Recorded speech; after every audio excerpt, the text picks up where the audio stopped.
नमस्कार दोस्तों, स्वागत है आपके अपने YouTube चैनल संस्कृत अड्डा पर। दोस्तों आज की जो वीडियो हम करने वाले हैं, आपका हरियाणा में जो टीचर एलिजिबिलिटी जो टेस्ट है टीटी पीटी वाला, तो आपके एग्ज़ाम के लिए महत्वपूर्ण क्वेश्चन आज की वीडियो में हम यहाँ पर लेकर आए हैं। और दोनों ही एग्ज़ामों के लिए महत्वपूर्ण है, चाहे इसमें टीटी पीटी का कोई सा भी एग्ज़ाम है, क्योंकि जो ग्रामर है या कुछ जो ऐसी चीज़ें होती हैं जो आपके सभी एग्ज़ामों में पूछी जाती है, और जो आपके एग्ज़ाम में पहले भी पूछी गई है तो उसको भी हम साथ में देखते चलेंगे, और जिसकी आगे आने की संभावना है तो उसको भी हम देखेंगे। तो इस कारण से महत्वपूर्ण वीडियो ये रहने वाली है। कल वाली वीडियो अगर आपने नहीं देखी थी तो उसे भी देख लीजिएगा, इस वीडियो के अंत में आपको मिल जाएगी। तो हमारा जो ये लेसन जो है इसका नाम है विचित्र साक्षी, मतलब विचित्र गवाह। साक्षी उसी को कह देते हैं, गवाह को। तो अहम पाठ है ओम प्रकाश ठाकुर विरचिताया कथाया संपादित अंशास्ति। एवं कथा बंग साहित्यकार बंकिम चंद्र चटर्जी द्वारा न्यायाधीश रूपेण प्रदत्त निर्णयों पर आधारित अस्ति। न्यायकर्तारः सत्य असत्य निर्णयार्थम यदा कदा तादृशानां युक्तीनां प्रयोगं कुर्वन्ति याभिः प्रमाणं विनापि न्यायः स्यात् अस्यां कथायामपि न्यायाधीशेन तथैव मार्गः आचरितः है। तो इसमें जो ये पहली लाइन जो होती है वो एग्जाम की दृष्टि से महत्वपूर्ण होती है, क्योंकि इसमें से आपके एग्जाम में क्वेश्चन पूछा जाता है, पहले ही पूछा गया है और आगे जो होंगे उसमें भी ये इन्हीं के अंदर से ही पूछा जाएगा कि ये जो पाठ है ओम प्रकाश ठाकुर द्वारा रचित कहानी का संपादित अंश है। जैसे विचित्र साक्षी आ जाएगा एग्जाम में, पूछ ले जाएगा इसके रचयिता कौन है, ऐसे। तो ओम प्रकाश ठाकुर की रचना है ये। और ये जो कहानी है बंगाली साहित्यकार बंकिम चंद्र चटर्जी द्वारा जज के रूप में दिए गए फैसले पर आधारित है। न्यायाधीश कभी कभी सत्य और असत्य का निर्धारण करने के लिए ऐसी तकनीकों का उपयोग करता है जिन्हें सबूत के बिना भी उचित ठहराया जा सकता है। तो इस कहानी में जज ने भी वही रास्ता अपनाया था। तो क्या था इस लेसन में वो हम जो है इसमें देखेंगे। कश्चन निर्धनः जना भूरि परिश्रम्य किंचित वित्तम उपार्जितवान् तेन वित्तेन स्वपुत्रम एकस्मिन् महाविद्यालय प्रवेशं दापितुं सफला जाता है। तत्तन्यः तत्रैव छात्रावासे निवसन अध्ययने संलग्नः सम्भूत। एकदा पिता तनुजस्य रुग्णतामाकर्ण्य व्याकुलः जातः पुत्रं द्रष्टुं च प्रस्थितः। परम अर्थकार्येण पीडितः स बस यानं विहाय पदातिरेव प्राचलत्। मतलब किसी गरीब आदमी ने कड़ी मेहनत करके कुछ पैसे कमाए और उस पैसे से वह अपने बेटे को एक महाविद्यालय में दाखिला दिलाने में सफल हुआ, और वह बेटा वहीं छात्रावास में रहते हुए पढ़ाई में लग गया। एक बार वह पिता बेटे की बीमारी को सुनकर व्याकुल हो गया और अपने बेटे को देखने के लिए प्रस्थान किया, लेकिन पैसे की कमी से पीड़ित वह बस को छोड़कर पैदल ही चल दिया। पदाति कर्मेण संचलन सा अयम समय अपि असौ गंतव्यात् दूरे आसीत्। निशांधकारे परश्रिते विजने प्रदेशे पदयात्रा न शुभवः एवं विचारे सह पार्श्व स्थिते ग्रामे रात्रि निवासम कर्तुम किंचित गृहस्थम उपागतः कोरोनाप्रः गृह तस्मै आश्रयम प्रायच्छत। मतलब पैदल चलते हुए शाम को वक्त होने पर भी वह गंतव्य से दूर था। रात का अंधकार फैलने पर निर्जन प्रदेश में यात्रा करना ठीक नहीं होता, मतलब शुभ नहीं होता। कह भी देते हैं कि जब ज़्यादा रात हो जाती है तो बीच में ही रुक जाना चाहिए, नहीं चलना चाहिए, क्योंकि कुछ भी हो सकता है। तो ऐसा विचार करके वह पास में ही स्थित गांव में रात भर निवास करने के लिए किसी घर में रहने के लिए पहुंचा, और दयालु गृहस्थ ने उसे आश्रय दिया।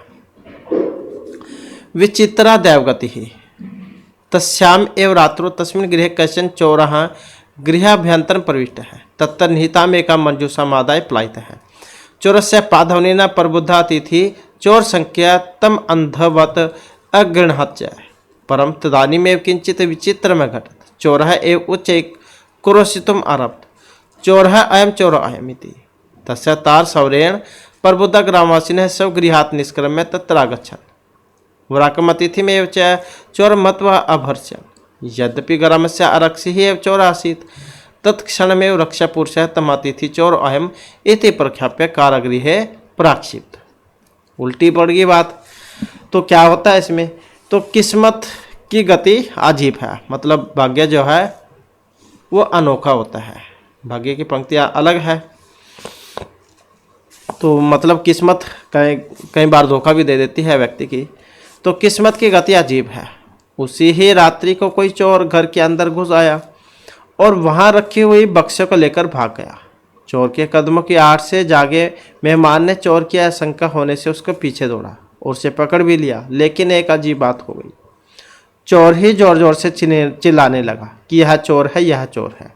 और उसके तेज आवाज से जागे हुए गांव वाले अपने घर से निकलकर वहां गए और बेचारे मेहमान को ही चोर मानकर भला बुरा कहने लगे। हालांकि गांव का चौकीदार ही चोर था। तो उसी समय ही सिपाही ने उस मेहमान को यह चोर है ऐसा आरोप लगाकर जेल में डाल दिया। वही यह बात हो गई, उल्टा चोर कोतवाल को डांटे।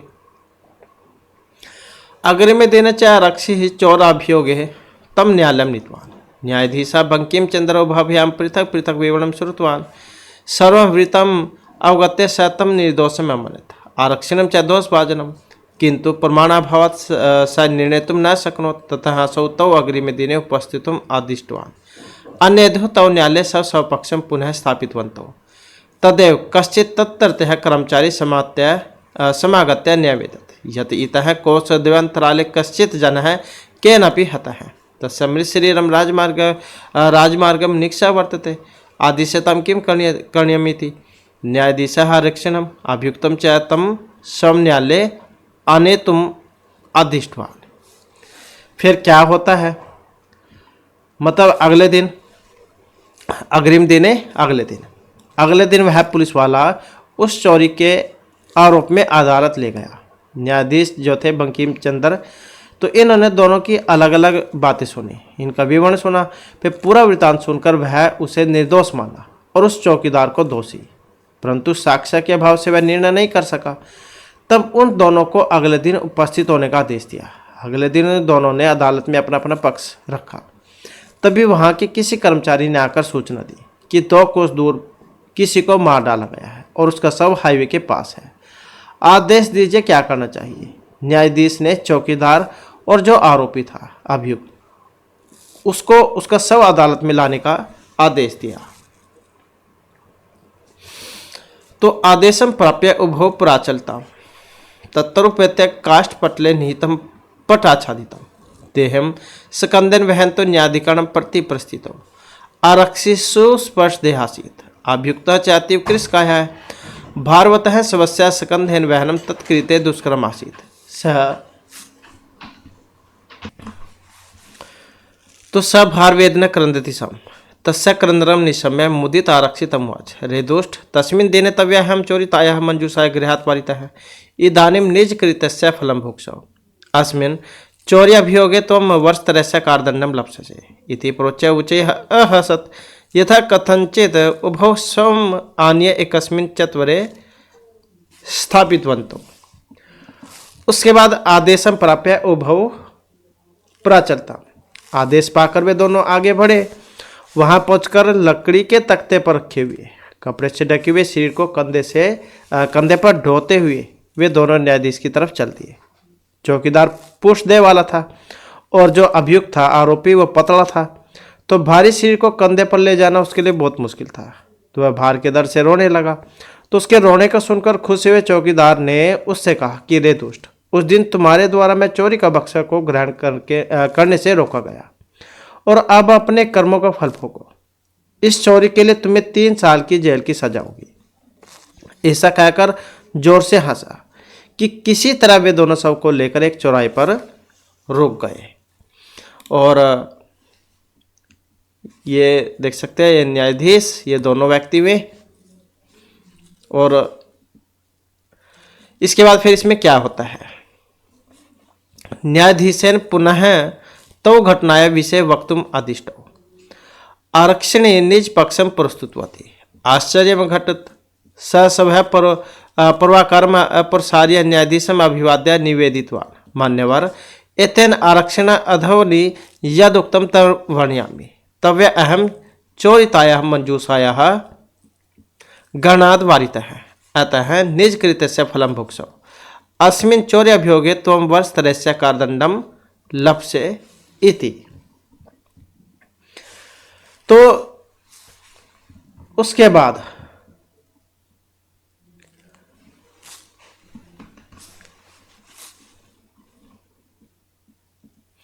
न्यायाधीश पुनः तरो घटना विषय वक्तुमादिष्टो।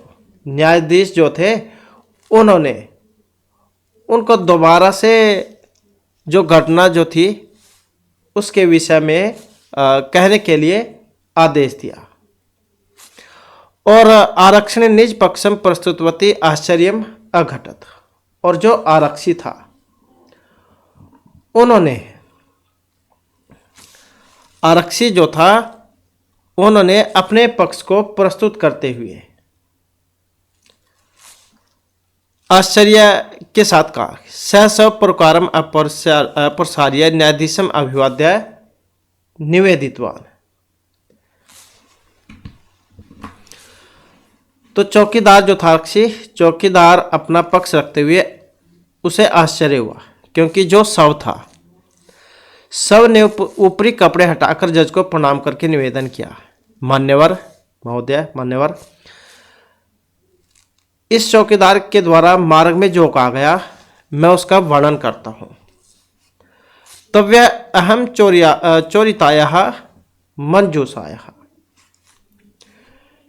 किस चौकीदार के मतलब तव्य अहम चोरिताया मंजूसा, तुम्हारे द्वारा मैं चोरी के बक्से को ग्रहणाद वारिता है, मतलब ग्रहण करने से रोका गया। तुम्हारे द्वारा मैं चोरी के बक्से को ग्रहण करने से रोका गया। अतः निज कृत्य से फलम भुगसो, तो इसलिए अपने कर्मों का फल भोगो।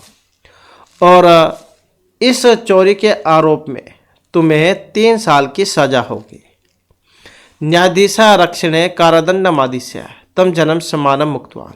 अतएव उच्यते दुष्करणापि कर्माणि मति वैभवशालिनः है नीतिम युक्तिम समालभ्य लीला एव प्रकुर्वते।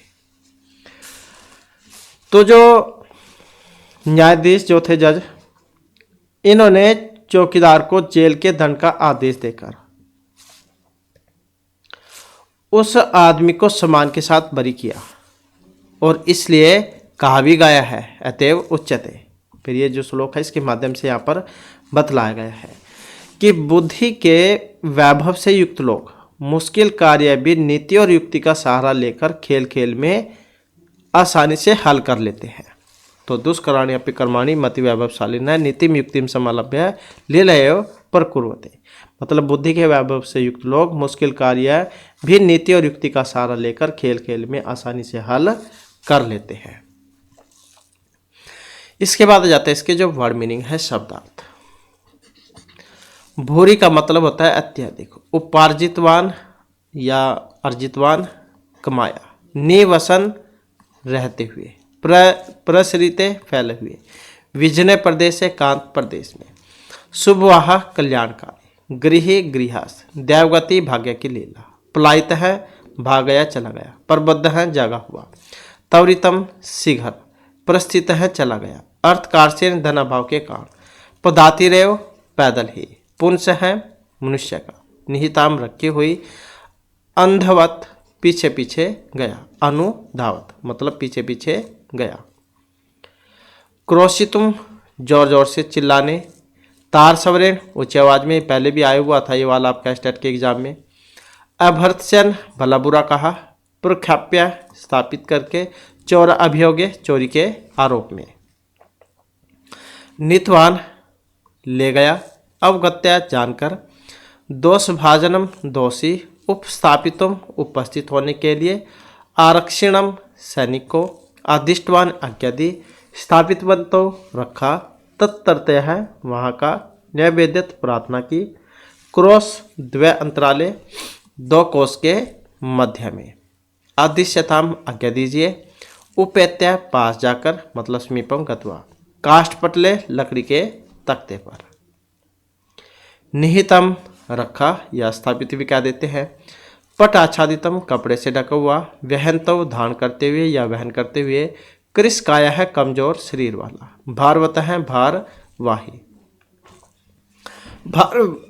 भार वेदनाया भार की पीड़ा से, क्रंदम रोदना मतलब रोने को, निसम्य श्रुत्वा करने सुन करके, मोदितः प्रसन्न है प्रसन्न, भुक्ष भोगम कुरु या मतलब भोगो, चत्वरे चतुष्पथे चौराहे पर, लपस्य से प्राप्त से प्राप्त करोगे, परावर्क्रम ऊपर उड़ा हुआ वस्त्र, अपसार्य दूर करके, अभिवाद्य अभिवादन करके, आधवनी मार्ग में मतलब रास्ते में, यदुक्तम जो कहा गया, वारितः रोका गया, मुक्तवान छोड़ दिया गया, समालंब्य आश्रम गृहीत्वा सहारा लेकर, ले लिया एव अनायासम एव खेल खेल में है, आदिश्य आदेश देकर। और इसके बाद फिर इसका जो अभ्यास जो है वो आ जाता है। अब अभ्यास में क्या क्या पूछा जाएगा आपके एग्जाम में, क्वेश्चन आंसर जो आपके एग्जाम में नहीं आएंगे। क्वेश्चन निर्माण करना जो है वो कभी कभार आ जाता है, तो उसको हम देख लेते हैं। जो विभक्ति में ये बना हुआ है उसी विभक्ति में ही ये बनाना है। जैसे पुत्रम है, पुत्रम दष्टम से प्रस्थित है। अब पुत्रम द्वितीय में है तो द्वितीय वाला रूप चल जाएगा किम में। करुणाप्रो गृहे तस्मयी आश्रम प्रयच्छत। अब ये जैसे चतुर्थी में है तस्मयी तो कौन सा बनेगा, कसमयी। चौरस्य पाद ध्वनि न अतिथि ही प्रबद्ध है। अब चौरस्य है षष्ठी में है तो वैसे ही षष्ठी में लगा देंगे कस्य है। न्यायाधीश है बंकिम चंद्र आसीत। अब ये व्यक्ति है तो व्यक्ति के लिए हम कह जो है उसका प्रयोग करेंगे, मतलब कौन थे। स भारवेदने करंदती सम। अब तृतीय है तो भारवेदनया मतलब कया। उभौ स्वम चत्वरे स्थापितवंतो। तो उन्होंने चारपाई जो थी मतलब जो भी था वहाँ पर चबूतरा उस पर रखा था उसके, तो मतलब कहाँ पर रखा था।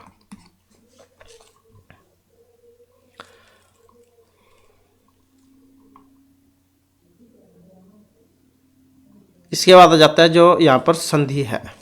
संधि या फिर संधि विच्छेद जब एग्जाम में पूछ ले जाते हैं।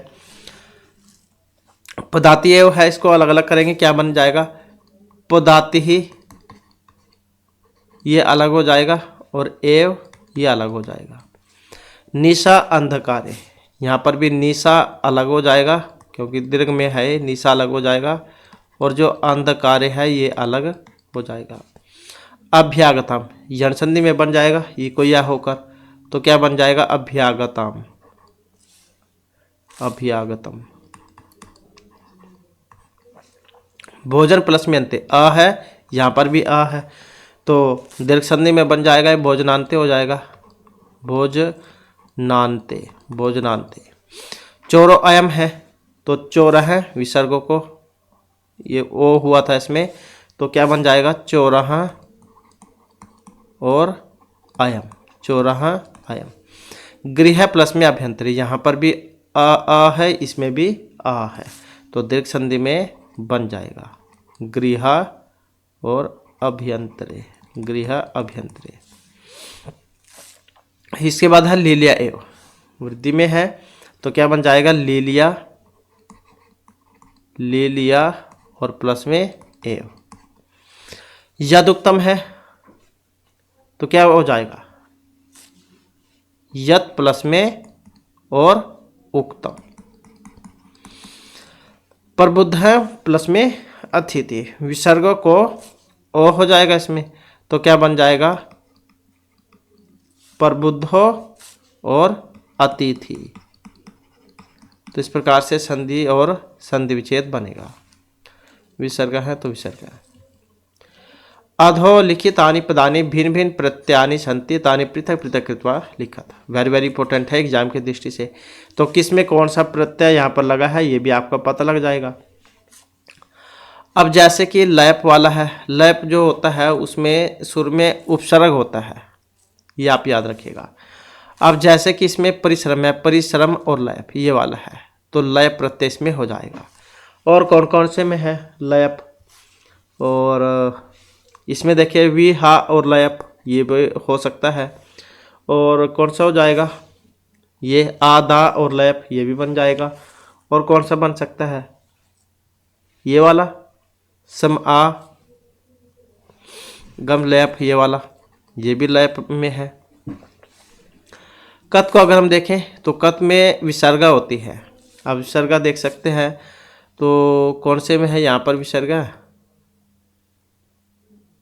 प्रस्थित है, जैसे प्रस्था और कत प्रस्थित है, तो ये हो जाएगा कत वाला। और कौन सा है? ये भी हो जाएगा, प्रविष्ट है। इसके अलावा नियुक्त है। और कौन सा हो सकता है? मुदित है। तो ये हो जाएगा कत वाला। कत्वतु में वान बनता है, वान। अब वान इसमें देख सकते हैं, ये कत्वतु के है वान। और कौन सा हो सकता है इसमें? ये भी हो जाएगा कत्वतु में। और अदिष्टवान ये हो जाएगा। और कौन सा है इसमें? एक ये भी है कत्वतु का। तुम उनमें तुम शेष बचता है। इसमें तुम आपने देखना होगा, इसमें भी देख सकते हैं तुमुन प्रत्यय है। और कौन से में है तुमुन? इसमें भी तुमुन है, क्रॉस तुम में। और कौन से में है? इसमें भी तुमुन प्रत्यय है। बस, तो इस प्रकार से जो है यहाँ पर प्रत्यय जो आपने ये छाटने हैं, तो एग्जाम में पूछ ले जाते हैं, तो एग्जाम की दृष्टि से महत्वपूर्ण है। यहाँ पर क्या इनके बहुवचन में परिवर्तन करने हैं, तो बहुवचन में जब उतने आते नहीं हैं आपके पास, फिर भी आप बनाना चाहते हैं तो बना सकते हैं। तो जैसे सह बसयानम विहाय पदातिरेव गंतुम निश्चयम कृतवान, तो सह है, इसका बहुवचन में हम तेन बनाएंगे। ते बसयानम विहाय पदातिरेव गंतुम निश्चयम कृतवंत है। चौरा ग्रामे नियुक्त राजपुरुष आसीत, तो चौराहा ग्रामे नियुक्ता राजपुरुषाः आसन, ये वही है आसीत आस्ताम आसन। कश्चन चौराह गृहाभ्यंतरम प्रविष्ट है, तो केचन, ये कश्चन है, इसका केचन बनेगा। केचन चौराह गृहाभ्यंतरम, केचन चौराह गृहाभ्यंतरम प्रविष्टाः। अन्येदु तो न्यायालय सव पक्षम स्थापितवन्तौ, तो अन्येदु ये तौ में है द्विवचन, सह तौ ते बन जाएगा इसका। अन्येदु ते न्यायालय सब पक्षम स्थापित बनता है, क्योंकि द्विवचन में था, मैं तो बहुवचन में बनाना है। इसके बाद है कोष्ठ केशु दत्तेषु पदेषु यथा निर्दिष्टम विभज्य ऋक् स्थानानि पूर्यात्, तो जैसे गृह में जब हम पंचमी बनाएंगे तो कौन सा बनेगा? जैसे राम का रामात बनता है, तो गृह का गृहात हो जाएगा। अतिथि शब्द चतुर्थी, इसका अतिथि का चतुर्थी में बनाएंगे तो क्या हो जाएगा? अतिथ्य। तो अतिथ्य जैसे हरि का रूप बनते हैं हरिये, ऐसे ही अतिथ्य, तो ऐसे बन जाएगा ये अतिथ्य, अतिथ और ये अतिथ्य। अब न्यायाधिकरण का जब हम द्वितीय में बनाएंगे तो क्या बनेगा? तो न्यायाधीशम, तो न्यायाधीशम बन जाएगा इसका, न्यायाधीशम। और ईदम का जब हम सप्तमी में बनाते हैं तो कौन सा बनेगा? ईदम का सप्तमी में, तो जब हम इसका बनाएंगे तो अस्मिन हो जाएगा, अस्मिन ईदम रूप का। चौरस्या प्रबुद्धातिथि ही, पाद धवनी शब्द, इसमें तृतीय बनाएंगे पाद धवनी ना, तो ऐसे बन जाएगा।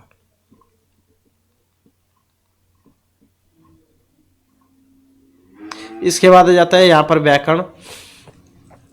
जैसे कि इसमें उपार्जित वान आया था, तो उप अर्ज और कत्वतु में बना है। दापितुम दा अनिच और तुमन होने पर बना है, तो दोनों याद रखिएगा। इसके बाद है अदस, जो पुल्लिंग सर्वनाम शब्द है। कैसे बनता है? जैसे कि यहाँ पर अदस शब्द का पुल्लिंग में जब हम रूप बनाएंगे, मतलब यह होता है इसका असौ अमु अमिहि, असौ अमु अमि, अमुम अमु अमून, अमुना अमुभ्याम अमिभिः, अमुस्मै अमुभ्याम अमिभ्यः, अमुस्मात् अमुभ्याम अमिभ्यः, अमुस्य अमुहो अमीषाम, अमुस्मिन अमुहो अमीषु, ऐसे पुल्लिंग में बनेगा। और अध्वन का जब हम नकारांत में बनाएंगे पुल्लिंग में, अध्वन मतलब मार्ग, तो अध्वा अध्वानव अध्वान है, अध्वानम अध्वानव अध्वन है, अध्वना अधोभ्याम अधोभिः, अधवने अधोभ्याम अधोभ्य, अध्वनः अधोभ्याम अधोभ्य, अधवनः अधवनोः अधवनाम, अधवनी अधवनोः अधवसु, हे अध्वन ए हध्वानो हे अध्वन है, ऐसे बनेगा ये। इसके बाद में आ जाता है हमारा नेक्स्ट जो लेसन है, तो यहाँ पर ये सूक्तियाँ आ जाती हैं और इसके बारे में भी जो एग्जाम में कई बार पूछ ले जाता है, तो इसके बारे में हम देख लेते हैं। अयम पाठ्य मूलतः तमिल भाषाया तिरुकुरल नामक ग्रंथात् गृहीता अस्ति।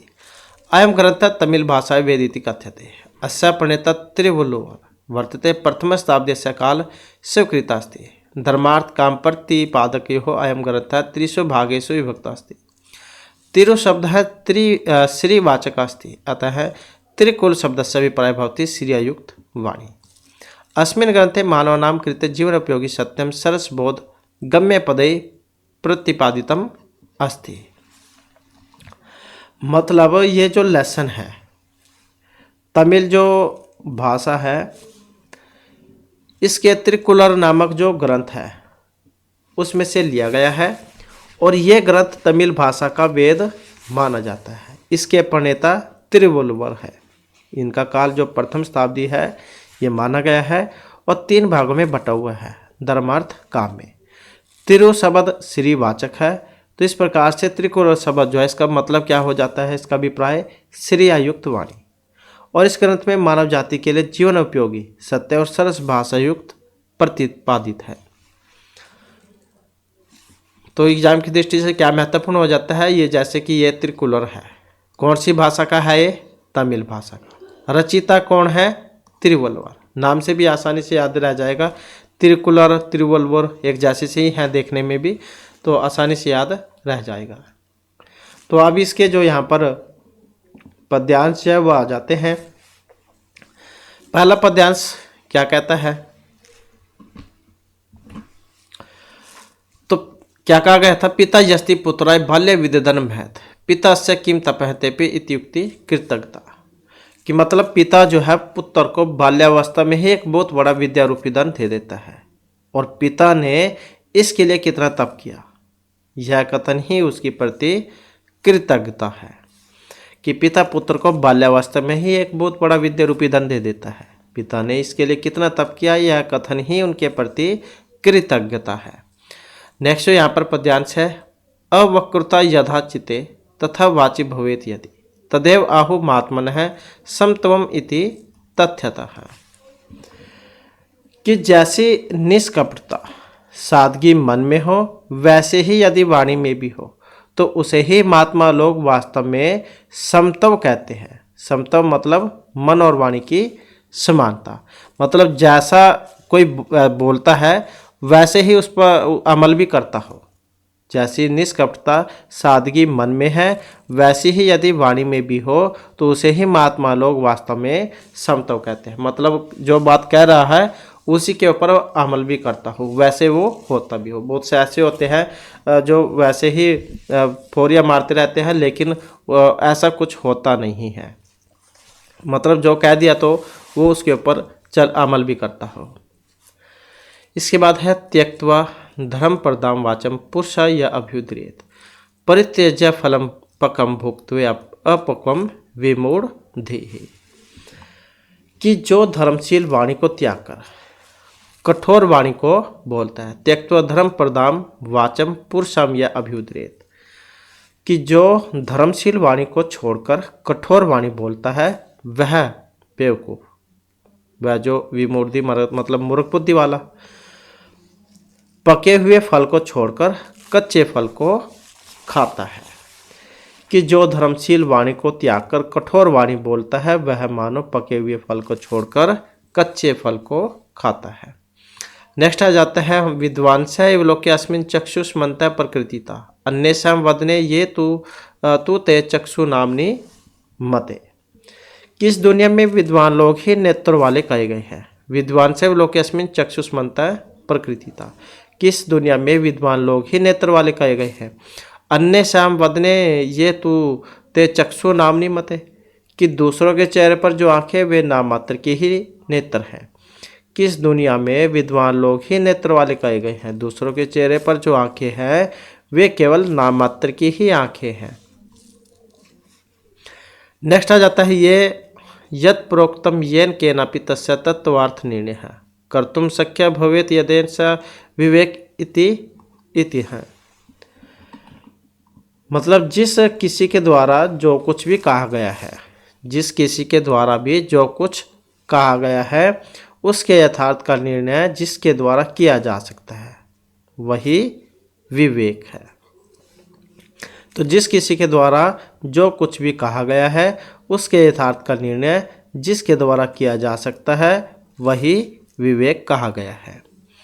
नेक्स्ट है वाक्पटु धैर्यवान मंत्री सभयाम अपि कातर है सह केनपि प्रकारेण परिणय परिभूयते। मतलब जो मंत्री बोलने में होशियार, जो मंत्री बोलने में होशियार, धैर्यवान और सभा में निडर होकर सलाह देने वाला होता है, वह शत्रु के द्वारा किसी भी प्रकार से शिकस्त नहीं हो सकता। कि जो मंत्री बोलने में होशियार, धैर्यवान और सभा में निडर होकर सलाह देने वाला होता है वह शत्रु के द्वारा किसी भी प्रकार से शिकस्त नहीं होता। नेक्स्ट है यह इच्छति आत्मनः श्रेय पर भूतानि सुखानि च न कुर्याद अहितम कर्म स परेभ्य कदापि च। कि जो व्यक्ति खुद का कल्याण और बहुत सुखों की कामना करता है, यह इच्छति आत्मनः श्रेय है पर भूतानि सुखानि च।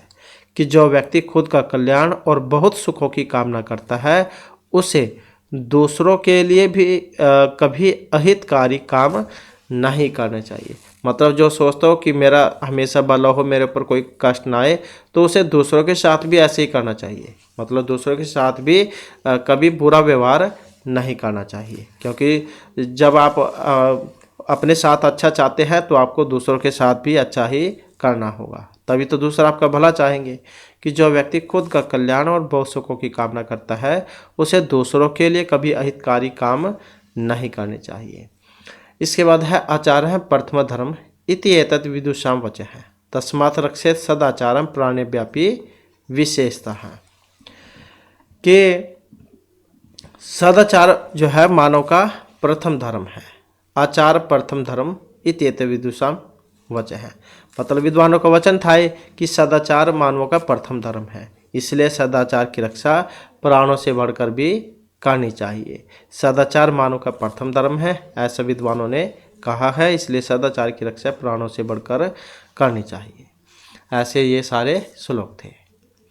इसके बाद इसके वर्ड मीनिंग है। तेपे का मतलब क्या है? उसने तपस्या की। अवक्रता मतलब सरलता, वाची वाणी में। तथ्यतः यथार्थ रूपेण वास्तव में।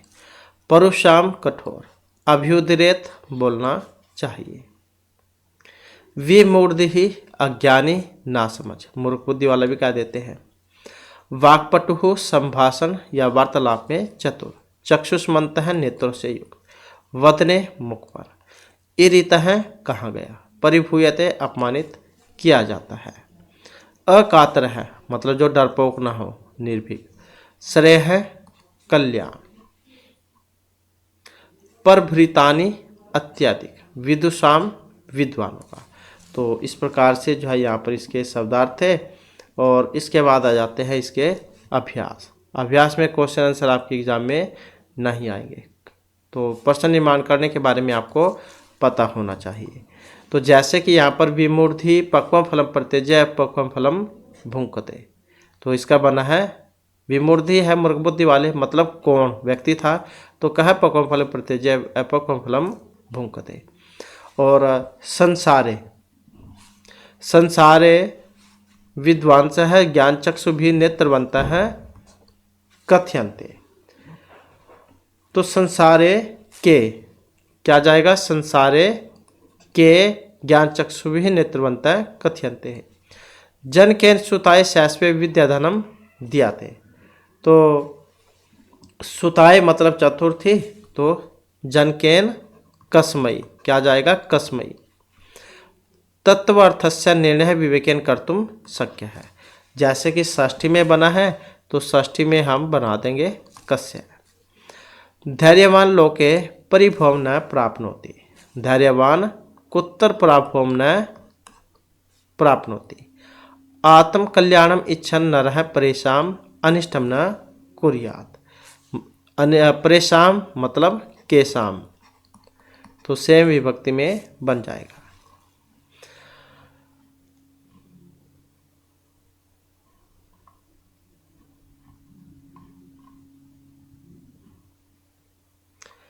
इसके बाद आ जाता है अधोलिखित शब्दानाम पूर्णतः उचित विलोम शब्दों को कोष्ठाचित्वा लिखत। तो विलोम बताना है यहाँ पर, जैसे पक्व है, पकवा पक्या कह देते हैं इसको, और इसका जब हम उल्टा बनाएंगे विपरीतार्थक विलोम तो कौन सा बनेगा, पक्वः अपक्वः। विमूढ़ी मतलब मूर्ख बुद्धि वाला, तो सुधी अच्छी बुद्धि वाला। कातर है डरपोक, और अकातर जो डरपोक न हो। कृतज्ञता कृतघ्नता। आलस्य मेहनती मतलब उद्योग है। परुषः मतलब कोमला। तो इस प्रकार से इनका उल्टा विलोम हो जाएगा। इसके बाद है इसके समानार्थक शब्द, जैसे कि यहाँ पर प्रभुतम है। प्रभुतम क्या कहते हैं, भूरि बहु विपुलम। श्रेय शुभम शिवम कल्याणम। चित्त को क्या कहेंगे, मानसम मनः चेतः। सभा परिषद सभा संसद। चक्षुष लोचनम नेत्रम नयनम। मुख को आननम वक्त्रम वदनम। तो ऐसे जो है इनके समानार्थक पर्यायवाची बताने थे। तो ये इसमें से ही थे, तो आसानी से आप हो जाएंगे। इसके बाद आ जाता है समास विग्रह। अब जैसे तत्व अर्थस्य निर्णय है, इसका जब षष्ठी में बनाएंगे हम समस्त पद, तो कौन से वाला इसका बनेगा वही बतलाना है। तो तत्व अर्थस्य निर्णय है, तत्वार्थ निर्णय है। ये स जो है स या ये कट जाएगा, तो क्या बन जाएगा, तत्वार्थ निर्णय है। वाचिपटु का जब हम सप्तमी बनाएंगे तो क्या बनेगा, इसका हो जाएगा वाक्पटु। वाक्पटु। उपतत्पुरुष समास। धर्म प्रददाति इति ताम। क्या बोलेंगे उसे, धर्म प्रदाम। धर्म प्रदाम। न्याय तत्पुरुष समास में तो न कात्र है। क्या होता है इसमें, जैसे अभ्रमण नाभ्रमण बनता है, तो यहाँ पर भी सुर में आ जुड़ जाएगा, बस इसमें अकात्र है। और इसका भी न हितम, इसमें भी सुर में आ जुड़ जाएगा, अहितम। बवृहि में महान आत्मा ये शाम, क्या बन जाएगा, महात्मन है। महात्मन है।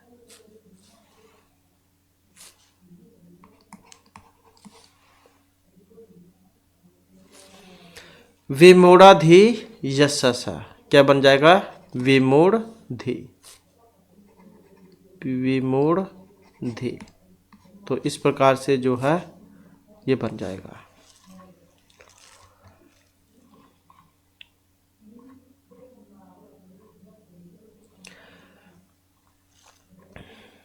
तो इस प्रकार से जो हमारे क्लास में महत्वपूर्ण क्वेश्चन थे। नेक्स्ट वीडियो इसमें आपके लिए नए जो महत्वपूर्ण क्वेश्चन हम लेकर आएंगे, और हमारे साथ अंत बनाने के लिए धन्यवाद।